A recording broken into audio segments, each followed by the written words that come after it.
All right, let us try this again. Full disclosure, we tried to do this intro about 8 minutes ago, and my dog decided to kick the power strip button off. So we lost this, but now let's do this again, this time with full power on. Let us say hello to Davion Franklin, who returns to the Bellator cage Friday night against 15-0 Everett Cummings at Bellator 264. Look at that face. That's a man who's ready to fight a 15-0 guy. Davion, how are you? What's going on, man? I'm pretty good, man. I feel great, honestly. Good, man. So you are feeling not good, like I should. You should. You're not wasting any time giving yourself some challenges, are you? Like in just your fourth pro fight, you're taking on a 15-0 heavyweight on a main card headlined by Gegard Mousasi. This is pretty cool. Yeah, bro. It's gonna be good, bro. It also must show how much faith Bellator seems to have in you so quickly. Like, that's got to feel good knowing that they're putting you in the spot right away, giving you a good test and giving you the opportunity to showcase yourself. That's got to feel pretty good, does it not? Yeah, it feels good. Again, like I said this last time I fought Tyler King in my third fight ever. Honestly, man, I feel like I owe it to myself to have that confidence in myself because I know so many other people have confidence in me, you know? So it feels good. Yes, but I'm ready to take Everett Cummings on, bro. Like, I know who I am. I know what I bring to the table.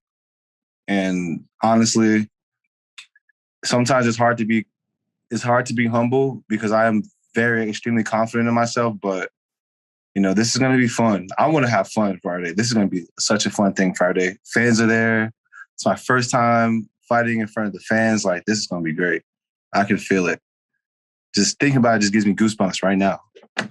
So you're not surprised by this. You've sort of manifested this. Like, these are the type of opportunities you expected to have very early in your career. I said, like, going into 2021, I'm going to set the MMA world on fire.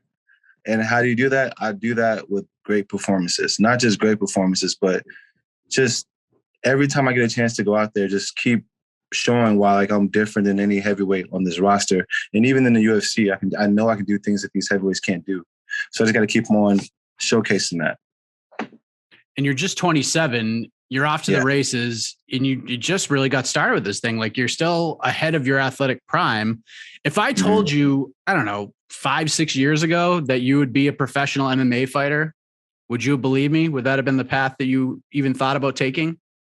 5 years ago, how was that? 22? At 22, I would not have believed you. No, not at 22. At 23, yeah. But because 23 is when I first started contemplating it. But when I was 22, I'd be like, nah, I don't want to get punched in the face.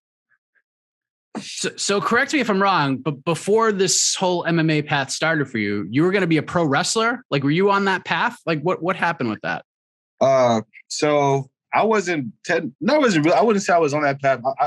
Like, one of my childhood dreams growing up was to be a pro wrestler because I was such a big fan of it, like a lot of young boys are. But I got recruited by the WWE my freshman year of college. I was 19, and I was jacked, and I was really big into weightlifting too, but I was wrestling, and I got recruited because I was a national qualifier, and Jerry Briscoe recruited me.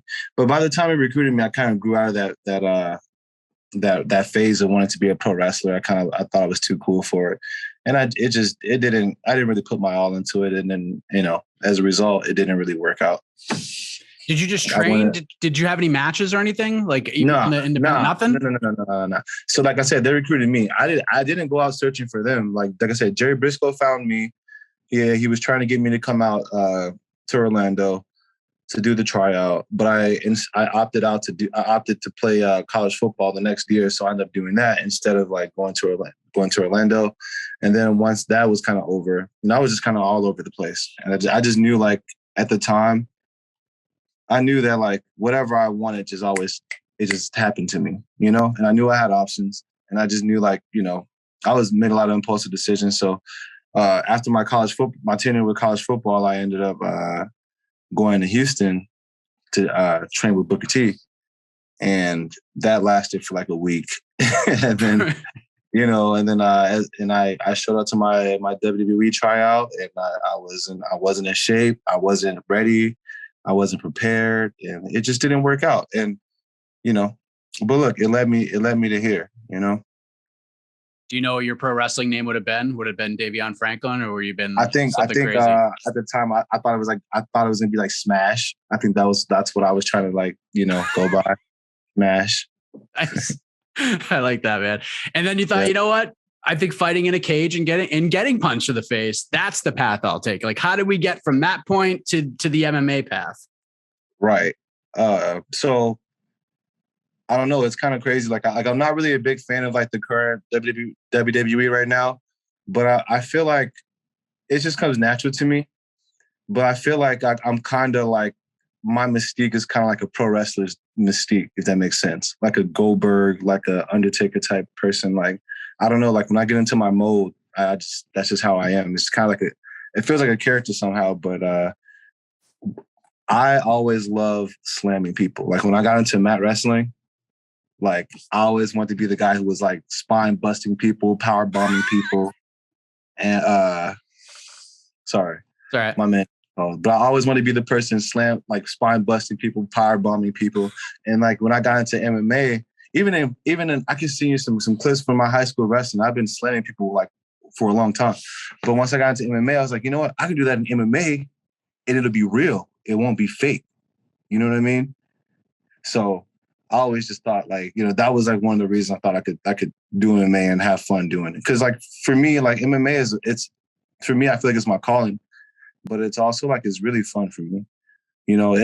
Some people are serious and like, yeah, it's very serious, but I have fun when I'm out there. Like I want to do stuff that makes it fun for me. I don't ever want to like let this sport get too serious.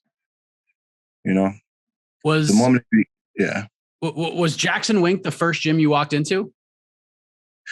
I walked in the gym in Atlanta called X3 Sports because that's where I was living before I moved to Albuquerque. And I don't know, man. I don't want to say they didn't see the talent, but I think Holly Holmes told me once the best coaches are the coaches who recognize talent right off the rip. Who recognize the talent right away, and that's why the coaches at JacksonWink they see me and they want to take a chance with me. But I walked into a gym in Atlanta and they just, I don't know, like it seemed like they didn't really, they didn't really care that I was there. And, I left after a week of training. And then some of the guys who were training at that gym who like kind of like looked past me, didn't think I'd do anything with MMA. They come to JacksonWink and they see I'm like one of the top dogs there. You know what I mean? They're like, what? You know what I mean? So I don't know. But yeah, to answer your question, JacksonWink's the first gym I actually trained 100% at though. But it wasn't the first gym I walked into. I tried it in Atlanta before. I mean, between the coaches there, some of the names who train there. I mean, you mentioned Holly Holm. There's also, I don't know, a guy who many consider to be the greatest of all time. Davion Franklin. Jones. Davion Franklin's there. I mean, who's knocking on the door already at 27. I'm joking. Okay. I know I got a ways to go. I know, man. Was it easy to get acclimated to everything? Like, were you welcomed in with open arms by the fellow fighters? I know at X3 things are a little bit different, but did they accept you right away or put you through the ringer? No, they you gotta put the time in JacksonWink because JacksonWink's one of those kind of places like, I hate to say it, I love JacksonWink, but like there's like it's one of those kind of places where like you can just show up to JacksonWink, and I think that's why you have to earn your respect there. But there's like so many people rotating in and out, like people who are just starting out MMA, and they think they're going to be the next big fighter, and they just go to JacksonWink. You know what I mean? And it's just like so many different people just coming in and out all the time.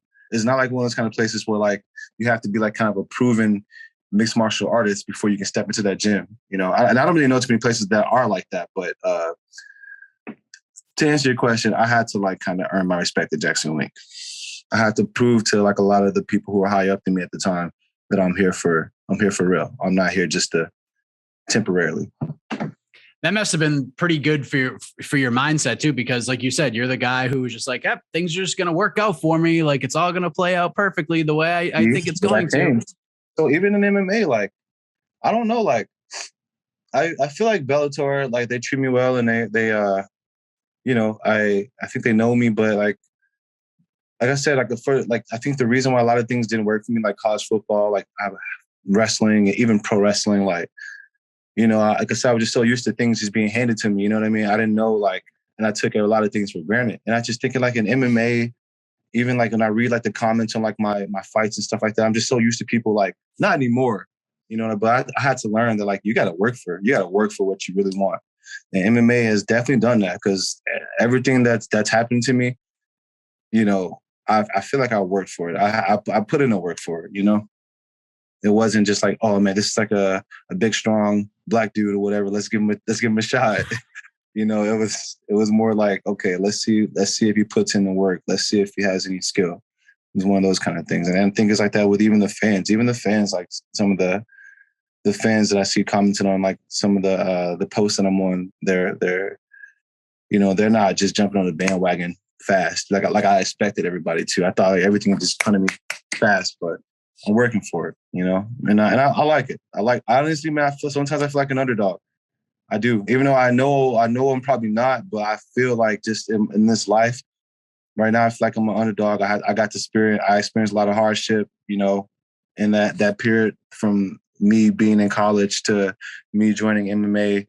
I experienced like some homelessness. I got to experience like a lot of things, you know what I mean? So I feel like in this life I'm an underdog, and I feel like, man, I like grinding for mine. I like it. You know what I mean? I like being counted out. And this fight with Everett Cummings, like, bro, I know what I'm gonna do to this guy. But when people see that 15-0 record, they're like, oh, he's gonna be the guy to take his, you know what I mean? He's gonna be the guy to beat Davion. Like, I like that feeling. So I mean, you got that feeling right now. Are you prepared for when that shift happens and you're not the underdog anymore and people start to see what you expect people to see? I don't even care anymore, man. When I first had my first fight in Bellator, bro. I'm not gonna say it now because my mindset is so different. But when I first had that fight in Bellator, I was like, I don't give a shit about being famous, but I was like, I'm gonna be, after my first fight, I'm gonna be like Rampage Jackson. I'm gonna go powerbomb this guy. It didn't happen like that. Second fight, I'm like, I'm gonna win is in the first round, and I'm gonna take over the MMA world. I almost got disqualified. You know what I mean? So.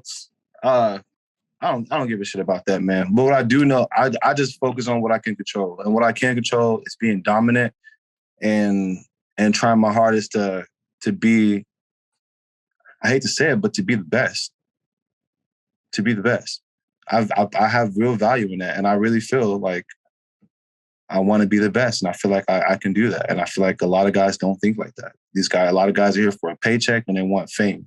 I see guys in and out of JacksonWink, guys who get cut from the UFC, and I look at their motives. I look at like what drives them, and it's not the same thing that drives me.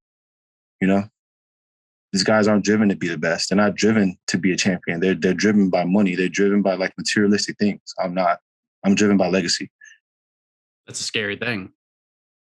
Not a lot of people are like that, like you just said.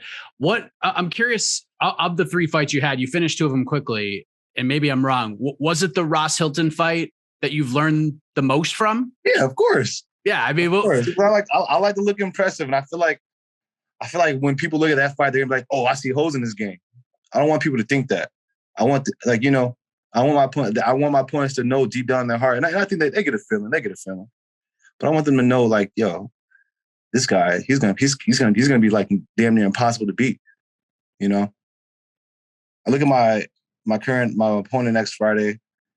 The man has 15 fights, and there's literally only one fight of him that's online.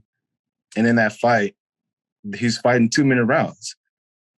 He's not a step up for me. I'm a step up for him. You know what I mean?